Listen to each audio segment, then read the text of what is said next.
Halo, apa kabar? Bertemu lagi bersama saya, Reva Ragam Santika, dalam channel Reva Cumil Belajar.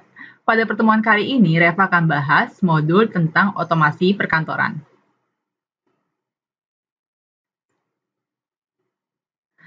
Dalam video pertemuan kali ini, Reva akan bahas tentang fungsi database dalam Excel, yang merupakan pembahasan di modul otomasi perkantoran. Sebelum kita mulai belajar, Reva ingin mengucapkan terima kasih sudah pilih video ini. Dan jangan lupa untuk subscribe dan like video aku, serta aktifkan lonceng notifikasi supaya kamu bisa jadi orang yang pertama tahu video terbaru aku. Dan sekarang kita akan bahas tentang fungsi database di dalam Excel. Dan materi yang akan dibahas kali ini adalah tentang pengenalan database dan pemanfaatan database dalam Excel. Dan berikut ini adalah penjelasannya. Oke, sekarang kita akan masuk ke dalam pengenalan dari database di dalam Microsoft Excel. Nah, database itu terdiri dari sekumpulan record, sedangkan record itu terdiri dari sekumpulan field-field. Oke, kita asumsikan di sini adalah kita punya sebuah database, dan setiap database terdiri dari record-record. Ini yang disebutnya sebagai record.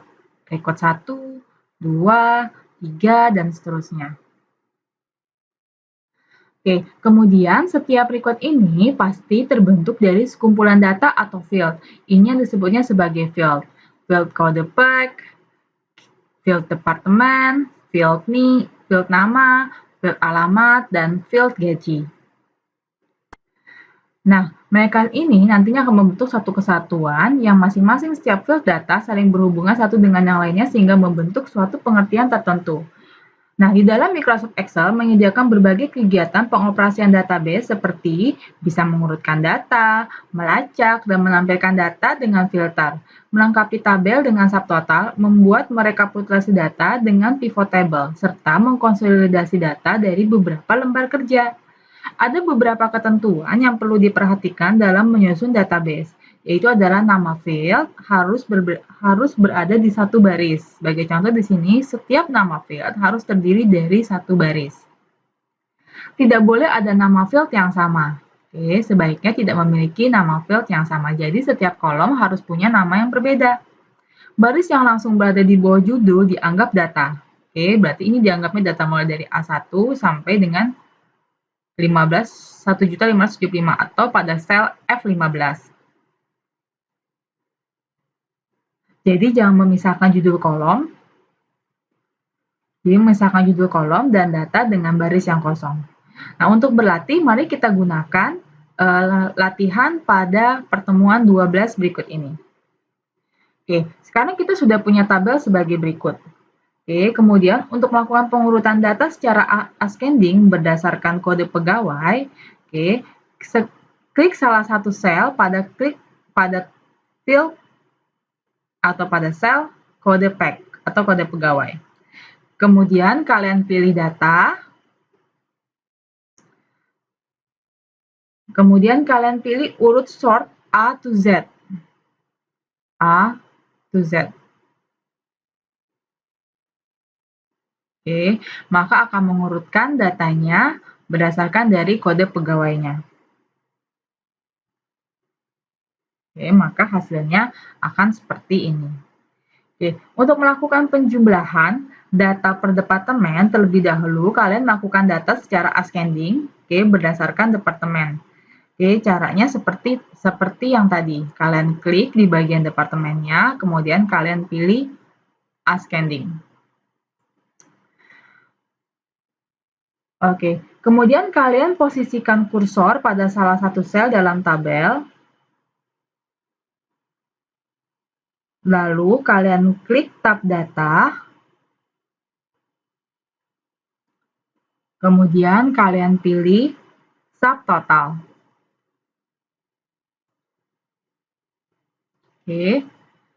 Oke, berikutnya kalian, karena kita ingin menjumlahkan berdasarkan departemen, kalian pilih departemen. Use function-nya adalah kalian pilih sum. Terus kemudian kalian pilihnya, subtotalnya adalah gaji. Oke, kemudian kalian pilih replace current subtotal, kemudian kalian pilih summary below data, kemudian kalian klik OK. Oke, maka nanti akan terdapat tampilannya seperti ini. Oke, bagaimana kalau misalkan kalian ingin menghilangkan subtotal? Oke, pada tab data, kalian pilih icon subtotal. Oke, kalian balik lagi ke tab data, kalian pilih subtotal, kemudian kalian bisa mengklik remove all.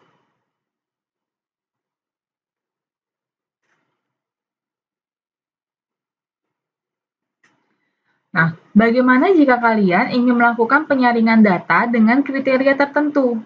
Oke, pertama kalian posisikan kursor pada salah satu sel di dalam tabel, lalu kalian pilih tab data, kemudian kalian pilih filter. Oke, nanti akan muncul di sini, di setiap kolom dari fieldnya akan ada tanda panah seperti ini, atau drop down seperti ini. Oke, kalian bisa memilih di sini.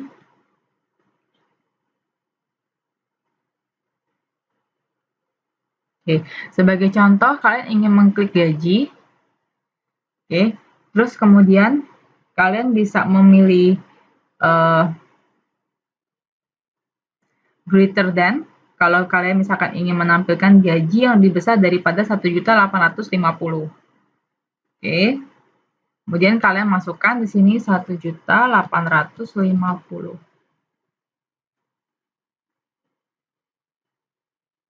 Oke, kalau sudah kalian klik oke.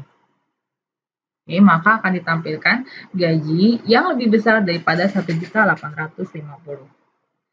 Oke, nah bagaimana kalau misalkan kalian ingin mengembalikan tampilannya seperti semula?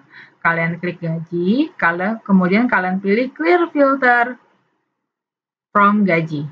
Oke, maka akan ditampilkan datanya seperti yang sebelumnya. Oke, berikutnya adalah jika kalian ingin menampilkan data dengan menggunakan pivot table dan pivot chart sekaligus. Oke, pertama adalah kalian posisikan kursor pada salah satu sel dalam tabel. Oke, kemudian kalian pilih tab insert. Kemudian kalian memilih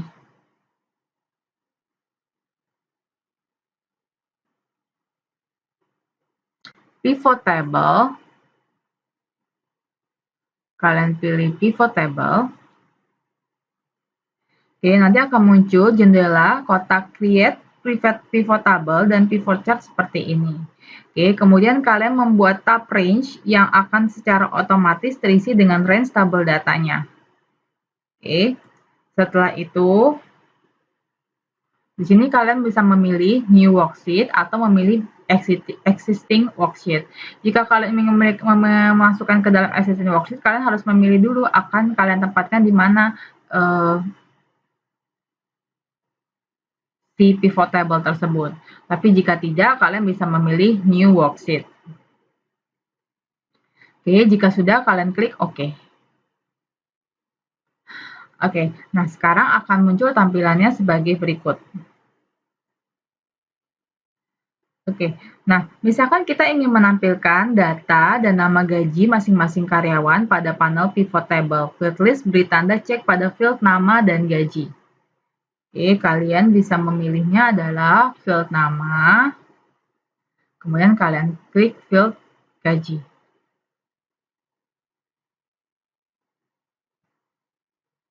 Oke, maka akan hasilnya seperti ini.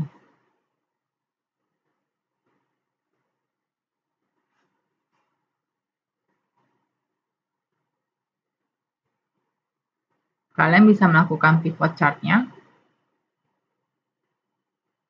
Oke. Maka hasilnya akan seperti ini.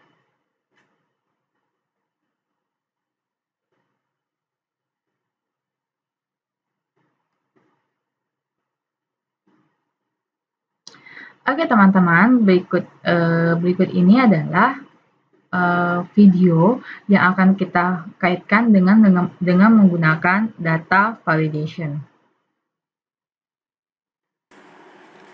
Oke, sekarang kita masuk ke dalam materi tentang data validation. Saat membuat dokumen berbentuk tabel, seringkali ada kolom atau baris yang membutuhkan data isian yang sama. Untuk memudahkan pengisian, kita menggunakan fasilitas data validation di mana data dapat ditampilkan dalam bentuk drop-down menu.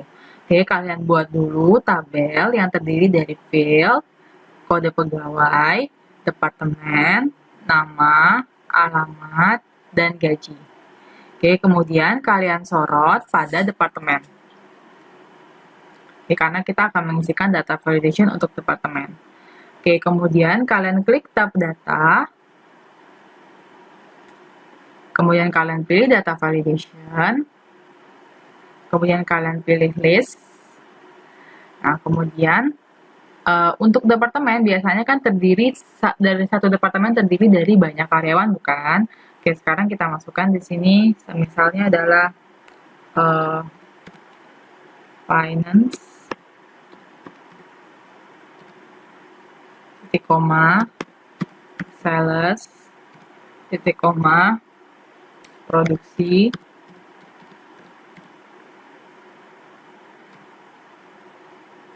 marketing,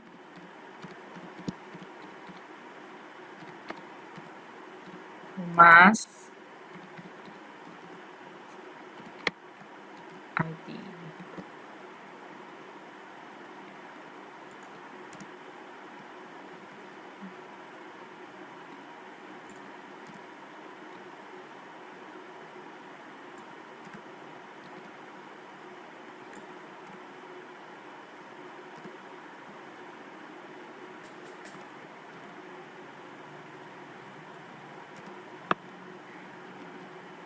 Jika sudah, klik OK.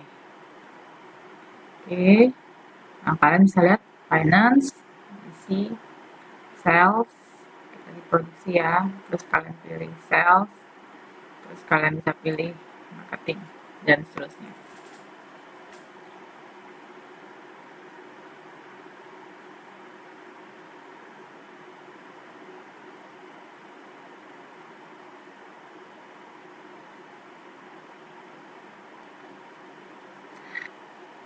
Oke, berikutnya kita akan masuk ke dalam pembuatan grafik.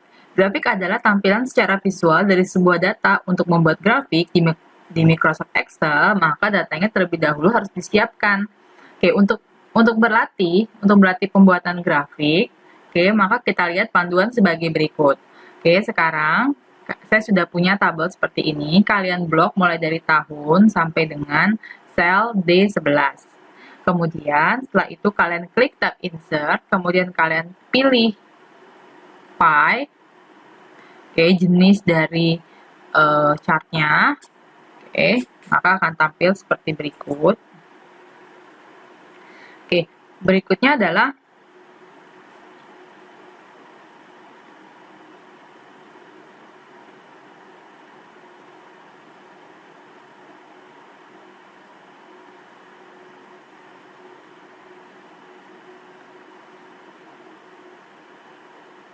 oke, kalian bisa memindahkan posisinya seperti berikut.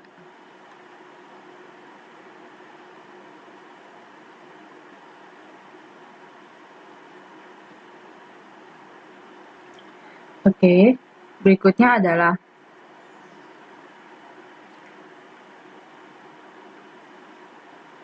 kalian klik kanan di chartnya, kemudian kalian pilih select data. Oke, kemudian kalian bisa melakukan pengeditan. Oke, kalian edit. Oke, untuk axis table-nya kita pilih berdasarkan tahun. Oke, kalau sudah kalian klik OK.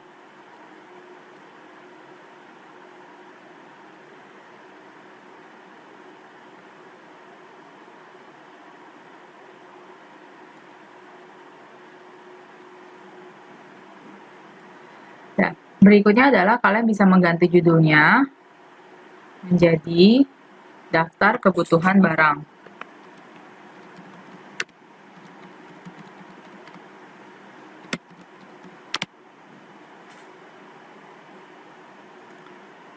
Oke, kalian juga bisa mengatur mengubah layout-nya dalam bentuk grafik. Kalian klik tab desain. Oke, kemudian kalian tinggal pilih bentuk dari desain yang kalian inginkan. Oke, apakah bentuknya seperti ini?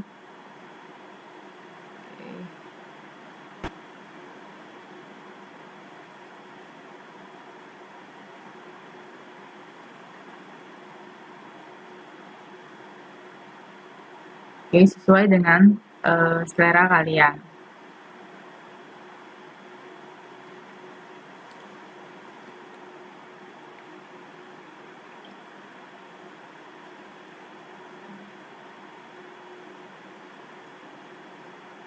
Oke, demikianlah tutorial untuk membuat grafik berikut ini.